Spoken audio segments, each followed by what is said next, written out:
Well, Ross, I appreciate you and your team taking the time to hear me talk about our today about FIAs during our monthly training session. We'll probably spend half hour, give or take, maybe a little bit less, maybe a little bit more. The goal is to give you guys a better understanding of how fixed index annuities work, so that when someone asks you about it, you pretty much have the answer in the back of your mind. So why don't we just jump right in That's good. and talk about, here we go. So let's talk about the agenda, what we're going to talk about today. We're going to go over what is a fixed indexed annuity, how does it work, what you should look for, because I can tell you flat out, there's some very good ones and there's some very bad ones out there. And then how to use it, how to position it with a prospect or a client if you're working with them. So that's our goal today. So again, let's just jump right in. What is a fixed indexed annuity? It is a deferred annuity. So we talked about last time the difference between an income or an immediate annuity and a deferred annuity. Deferred annuity is where you do not need income right away. You're putting it away and letting it grow, similar to, say, a CD. There are definitely differences between a CD, but they are similar in how they work, in that you put the money in for a certain number of years, usually 5, 7, or 10 years, and the money does grow tax deferred. The benefit of the annuity is that you do get some guarantees, where if the money was in the market, obviously you're going to get that growth, but you can also lose principal.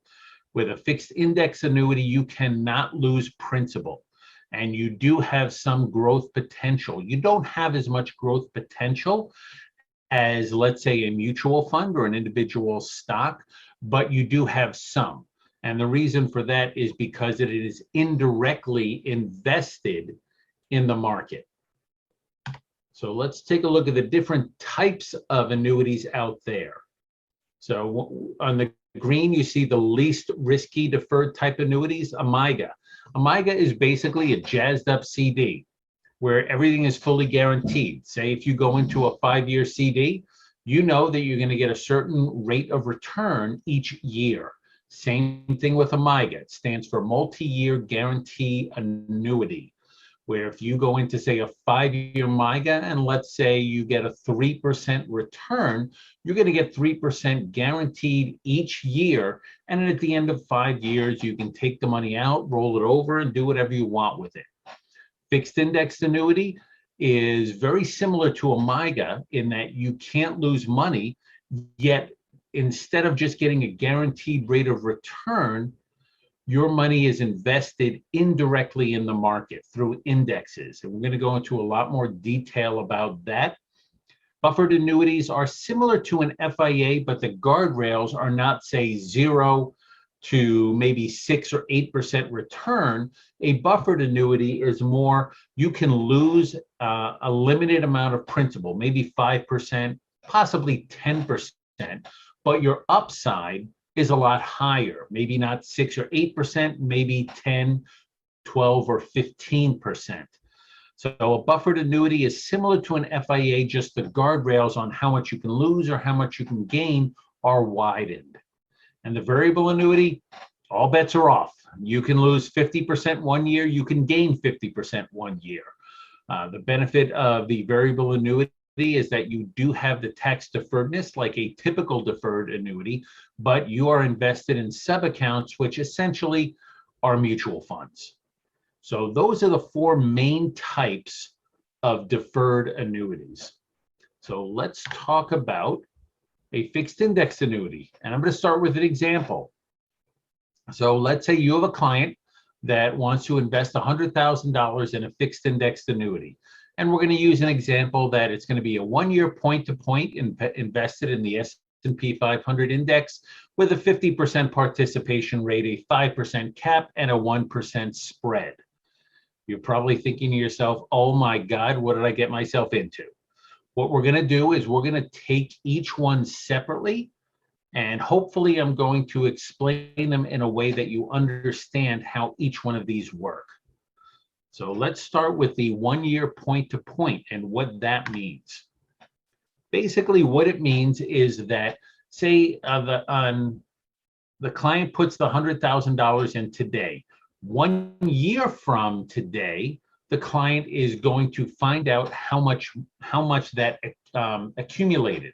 So if the 100,000, say if it had a 5% return over that year, on the contract anniversary, the client would have $105,000 in their account. Now we're going to at a very high level go over how the 1-year point-to-point works. And what the insurance company does is they purchase a 1-year bond. And they purchase, depending on what interest rates are, the goal is have that $100,000 grow back to exactly $100,000 a year from now. So if interest rates are, in this example, 2%, they would invest just a smidge over $98,000 they would purchase a bond for. They would purchase just enough that $98,000 in 1 year would grow back to exactly $100,000. And that's the key. And that's why you can't lose money on the fixed indexed annuity, because most of the money that the client puts in is going into stable bonds that will grow back. There are also 2-year point-to-points. There's 3-year point-to-points. There's also 1-month point-to-points. So there's a lot of different ways that the client can be invested. But I wanted to talk about first the most popular one. And I would say probably 90% of the clients would go into a 1-year point-to-point. So we had the 98,000 that has grown back to 100,000 in 1 year, but we still have that other 2,000. So what happens with that other 2,000? It is invested in options or derivatives in certain indexes, and the S&P 500 is the most popular. Pretty much all fixed index annuities does have an option that they can go into the S&P 500. So what is the S&P 500? It's basically Standard & Poor's, 500 of the largest stocks in the United States. It's the most popular index. You've heard about the Dow Jones Industrial Average. The S&P is more popular when it comes to FIAs. And the fixed index annuity is not directly invested in the S&P, it's indirectly. And because of that, and this is a very important point that not many advisors understand or know, is that the S&P 500 on average can be anywhere 50, 60% of the return could be stock dividends. The fixed index annuity does not participate in that. So if the index itself maybe did 10% in any particular year, the index for the fixed index annuity, if half of it was in dividends, would only get credited 50%. It would only have a 5% return. And that's a very important point depending on the index. And what I would also say is that a lot of insurance carriers are creating their own indexes. And you have to be very, very careful, because this is what they are doing is they're looking at, let's say, the last 10 years. What have been the best performing areas in the last 10 years? Let's create an index that will go with the best performing stocks and create an index of that.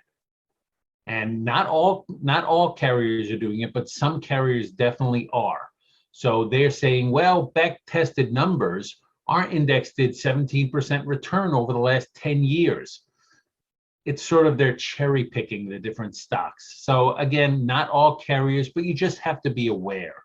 My personal feeling is I like fixed index annuities from large stable companies that have at least an A rating and that tend to maybe stick with the indexes that have a track record. So again, just something to be aware of. So the first one we talked about was the indexes themselves. The next part of the investment was the 50% participation rate. And you're going to hear this a lot, that what's the par rate? Someone maybe say to you, what they're talking about is how much of the return does the actual FIA get credited. So I always like to use an example. Let's say the index, we're in the S&P 500. Let's say the index gains 10% and in that first year. And if you have a 50% participation rate, you're going to get credited half of that. So you're going to get a 5% return. If the participation rate is, let's say, 28% and the index does 10% return, you're going to make 2.8%. So ideally, you want to have the participation rate or the par rate as high as possible because you're taking advantage of as much of the upside that there is. So participation rate is probably the most important part of the FIA when it comes to crediting that you need to look for. The second one would be a cap. And a cap is exactly the way it sounds. You have a cap on how much you can get.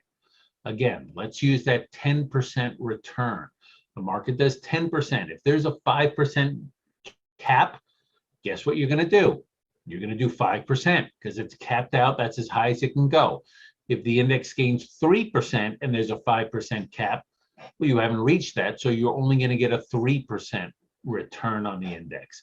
Again, you just need to know how the basics work on this. So we've talked about participation rate. We've talked about cap. The next one we're going to talk about is spread. Spread is sort of like a fee that the insurance carrier will charge for you to be in that index. So again, let's use an example. The index returns 10%, but there's a 1% spread. So what would happen is the index would return 9%.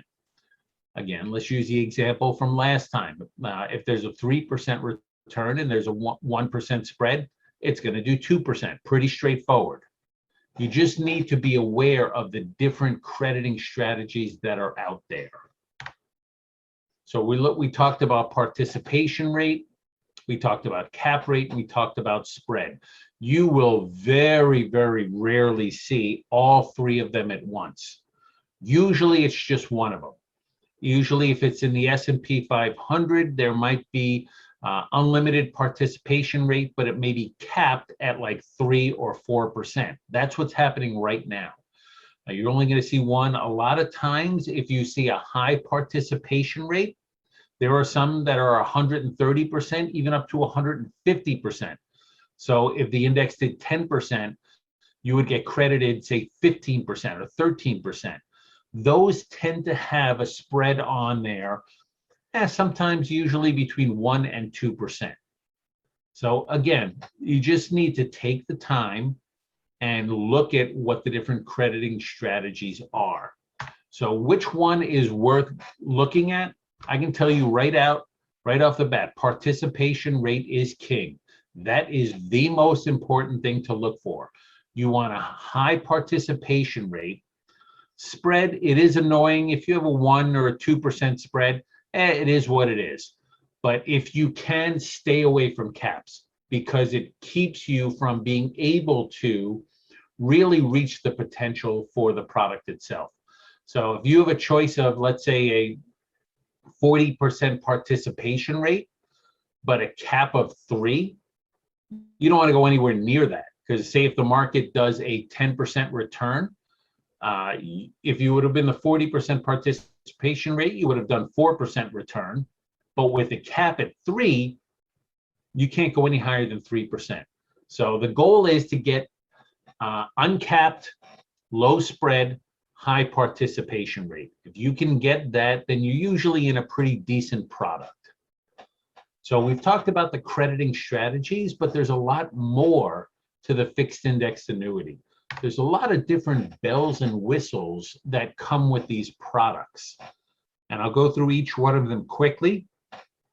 Most, not all products, but most of them have a terminal illness or a confinement benefit. So if the client is diagnosed terminally ill or they qualify that they are confined, whether it's a nursing home or at home, they can actually get access to all of their money without any surrender charge schedule. Usually these products are 5, 7, or 10-year products where they have surrender charges for those number of years. But if a client is diagnosed either confinement or terminal illness, they waive that for you. There are a lot of different withdrawal provisions in regards to these products. Most of them have 10% early, where you can take out 10% per year without any surrender charge penalty starting in the first year. Some are 0% the first year and 10% in the second year. I've seen some that are 0% in the first year and 7% every year after that. So again, as long as you understand what it means, you won't be blindsided. Income riders. There are three main reasons why people go into fixed index annuities. There's accumulation, there's income, and there's death benefit. Accumulation, you really don't want any sort of interest or any sort of fee keeping down what the accumulation is. With the income riders, normally you pay a fee. Some products don't have a fee, but most products have anywhere between 0.5% to 1% fee, where you get a bumped up income, where maybe you're looking for the client that is, let's say, 60 years old and they want to start taking income because they're going to retire at age 70. So they would go into a 10-year product that has a very robust income rider. So in 10 years, they're going to start getting an income stream for the rest of their life. So they want it to be as high as possible, because they're not looking in 10 years to take the money out and buy a house. They're looking to get income for the rest of their life. There are also clients, and I had one just yesterday, clients that don't really need the money, that just want to put the money into a fixed index annuity because they're afraid that they don't want to take the chance of losing any principal, but they want to pass it on to their kids, their grandkids, whomever. So they want to maximize the death benefit as much as possible. And again, most have some sort of small fee between 0.5% and 1% to maximize the death benefit. Some do not, but those tend to not be as robust. And then also premium bonus. You'll see some products have a premium bonus up front, where if you put in $100,000, they're going to credit your account to 105 or 110. I've even seen some with a 20% upfront bonus. So if you put $100,000 in, your account is credited $120,000. Now, you do have to leave the money in for a certain amount of time. Usually it's at least 5 years before you actually would get access to that bonus. And just so you know, there's no free ride here. So if you're getting a premium bonus, there's one way or another that the insurance carrier is making up that difference. So again, I'm not saying premium bonuses are bad. You just need to be aware of it. The best products out there from a pricing standpoint are the ones with the longest surrender charge schedule. There are fixed index annuities that have surrender charge schedules for 20 years. They're actually not bad products because the pricing is really, really beneficial to the client, because the insurance carrier knows that they have the money for 20 years. So they can invest it and they can buy longer term bonds, and they usually get a better rate of interest. The problem is most clients don't feel comfortable with locking up their money in a fixed index annuity for 15 or 20 years. Most that I see are either 5, 7, or 10 years out there. There have been some 6 and some 8, but 5, 7, and 10 are the most popular ones. So again, just be aware of the different bells and whistles as well as the crediting strategy. So let's shift gears a little bit and talk about who would be the ideal prospect or client for a fixed index annuity. And this is, again, generalization, but it's usually someone who's at least 50 years old, because the goal is if they start taking money out before they turn 59 and a half, there's a good chance they're going to be hit not only with taxes, but with a 10% early withdrawal penalty. So usually you want someone who's at least in their 50s. Here's the key. They do not want to lose principal. They also want exposure to the market. So they want the best of both worlds. They want exposure to the market, but they don't want to take any chance of losing money. And that's really where these products shine, and that they do have guarantees on the low end, but you're not getting as much return on the high end. And as long as the client understands it, that's fine. So, people that are looking for guarantees with some sort of upside. So let's throw this out there. Say a client or a prospect comes into your office, and if you've been around long enough, this actually will happen. They're going to say, I have 100,000 or 200,000 that I got from an inheritance, or they accumulated somehow, and they don't know what to do with the money. And what I would suggest is you ask them 3 questions. Now, it could be money in, say, a savings account, or maybe they had $100,000 in a CD that came due, or they had an annuity, maybe that are past surrender charge schedules, and they think they can probably do better. So what I want you to do is ask the prospect or client 3 questions. First one is, what do you want the money to do for you? That's a very important question, because if the client says that, well, I want to be able to buy a boat in 6 months, well, then I can guarantee that an annuity is not the best product for them. If they need the liquidity that quickly, it's probably just worth it that they put it in either a 6-month CD or put it in a money market or a savings account. Second question, can you handle losing principal? If they say yes, then maybe they should be somewhere in the market, whether it's a mutual fund or a variable annuity. But I can tell you what, most 50 plus people, especially people once they get into their 60s, they don't want to have anything to do with losing principal. So most of the time, someone who's in their sometimes 50s, but definitely 60s and older, if you ask them, can you handle losing principal? Most of the time, they're going to say, no, I do not want to lose principal, but I want some sort of growth in this. And then what could be the most important question is, what is your time frame? Like I said earlier, if they say 6 months or a year, this is not the product for them. If they say, well, at least 5 years, anything over 5 years, then you can actually take a hard look at using a fixed indexed annuity.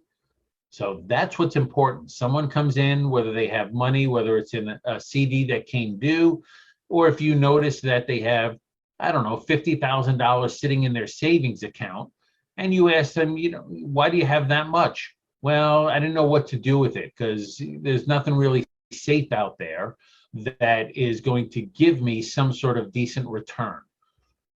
Well, Mr. Prospect, Mr. Client, I might have something for you. Let's talk a little bit more. Let's move on and how to use it with the prospect or client, the fixed index annuity. Most of the time, a fixed indexed annuity is used as part of a retirement income plan. And we also here at DMI, we have these forms that you can use with the client. You can have them fill out to tell you what their assets are, to tell you what their expenses are on a monthly basis, because there's a way to do it, especially the expense worksheet. We break it down between essential expenses, which is basically the client's bills, and then their discretionary expenses, which is more the play, going out to dinner 2 or 3 times a week. That's more discretionary expenses. What we like to do is we cover the essential expenses with something that's fully guaranteed, something that is not going to go down if the market drops 10, 20, or 30%, but is going to be there for the rest of their life. If the client tends to need that income immediately, then we would tend to lean towards an income annuity like a SPIA, a single premium immediate annuity. If the client does not need the money for, say, 5 or 10 years, then you can look at a deferred income annuity or possibly a fixed indexed annuity, with maybe strictly for accumulation or possibly with the income rider on there. So there's a lot of different ways you can use the product. If you use it as part of a retirement income plan, three things usually are going to happen. You're going to tend to write larger cases. You're going to tend to get more referrals, and you're actually going to sleep better at night. And the reason for this is that you're helping the client make sure that they don't run out of money, even if they live to be, say, 110 years old. So the fixed indexed annuity, it is a really good product, but it has to be under the right circumstance. As I say, usually when I start a speech to clients or even to financial advisors or insurance agents, I usually start it by saying, every product out there is both fantastic and horrible. It just depends on the client. And I truly believe that. There might be one product that is great for prospect A, but that same product could be horrible for prospect B. So what I want you guys to do, if you get a chance, is just take a look at the different fixed index annuities out there and see, you'll be able to see the par rates, the caps, the spreads, as well as the different indexes that they're invested in. You can feel free to leverage DMI. You know, that's what we're here for. So if you have, say, a case, you have a client who has $50,000, they don't want to touch the money for at least 5 years. They want upside, but they don't want a chance of losing principal. You know what? Get in touch with us. Get in touch with myself here at DMI. We can talk through it, figure out the best product out there. There are hundreds of fixed index annuities out there. And like I said at the beginning, there are some really good ones, and there are also some really bad ones. And it's just a matter of lining up the good ones with what your client is looking for, whether it's accumulation, income, or death benefit. And that's really what we wanted to do today. We wanted to give a very high level look at the fixed index annuity, dig a little bit deeper into certain aspects of it. I mean, if I wanted to get into all the different nuances of the fixed index annuity, we can be here for at least 8 hours. But that's not what I wanted to do. I wanted to give you guys a better understanding of how the product works. And when you want to go deeper, we can have that conversation. So at this point, Ross, I will open it up to see if there are any questions, and we can go from there. Thanks, Jim. One thing I want to point out to the agents, the asset and expense worksheet that Jim was talking about is in our Runs to Their Life and Retirement Google Drive. So I'm always telling the agents, you know, make sure you look at that Google Drive because I'm always adding stuff in there, and that's right there underneath sales tools. All right. Jim, a question I had for you is, which I think might be something some of the agents might think of as well, is if someone's in a FIA, say they're in a 10-year, can they annuitize that at any point if they want to turn that into, like, say someone did a 10-year FIA and all of a sudden they decide to retire 5 years in or something. Mm-hmm. Can they then annuitize that and turn that into monthly payments? Absolutely, they can. That's one of the great parts of the, you know, a deferred annuity is that you can annuitize the contract at any time. And basically what you're doing is you're taking that lump sum and you're turning all of it into an income stream. Usually it's monthly that will go to the client, usually as long as they're alive. There's a couple different options, but absolutely you can. Now, what I see a lot is people will go into, say, a 10-year fixed index annuity, and at the end of 10 years, they want to annuitize the contract. They want to start an income stream. If the client is past the surrender charge schedule, what we like to do is compare what the FIA would give the client from an income stream standpoint and compare that to a SPIA. And usually the FIA is going to be higher, but not always. So we can compare the two and say, okay, you know, this Delaware SPIA is going to pay the client $120 more compared to if we left it in the Athene FIA, or it could flip-flop, the other way around. And again, a lot depends on interest rates, a lot depends on the age of the client. One thing we'll probably do at the next educational session that we do next month is talk about income annuities as well as MIGAs, the fixed annuities. There's a lot less working parts to those, so we're going to most likely tackle 2 in 1. But absolutely, you can turn on the income at any time. The problem with turning on the income, which is sometimes good, sometimes bad, is that that income stream is turned on. And once it's turned on, you cannot turn it off. So there's a difference between a withdrawal from an FIA and annuitizing. Annuitizing is you're starting an income stream that if the client lives to be 119, they still have that income stream. If they start withdrawing, then they could run out of money. Gotcha. Yeah, I wanted to point out, like, I get this question sometimes, is you don't have to annuitize an annuity. Someone can let that sit there forever and leave it to, inheritance, or take withdrawals whenever they feel like it. Yeah, there's a lot of different ways. Again, it comes down to what the client is looking to accomplish. If the client is looking for income in 10 years, there's a couple different ways we can do it. We can turn on the income rider that is not necessarily annuitizing it, or we can annuitize it, or they can take withdrawals. It really comes down to how long the client wants to start taking that income for, and which pays the highest. And every product is different. So that's why I say, leverage DMI, leverage us. That's what we're here for. We can tell you which one is the best product for that particular client. Do you ever like to kind of pitch the product as having the capabilities of a pension? We do. We sometimes, and the reason why I would do that is that annuities just get a bad rap in the industry. Yeah. That annuities, I don't want to go anywhere annuities. So, if anyone have seen any of the Fisher investment commercials, as you'll notice, and I can tell you this because I know the people over at Fisher Investments, they do not hate annuities.